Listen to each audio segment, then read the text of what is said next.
తలపుల వెలుగును చూపి లాగే రాగమిది.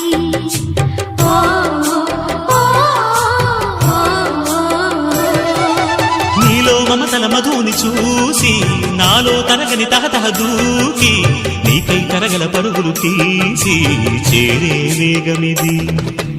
ఆరారు కాలాల వర్ణాలతో నీరాజనం నీకు అందించనా, ఏడేడు జన్మాల బంధాలతో ఈనాడు నీడు పండించనా. మరి తయారయ్యే ఉన్న వయ్యారంగా సయ్యత్తు ఒళ్ళోకి వాలంగా చూసుకొచ్చానమ్మా చూడు ఉత్సాహంగా చిన్నారి వన్నెల్ని ఏలంగా. ప్రతిక్షణం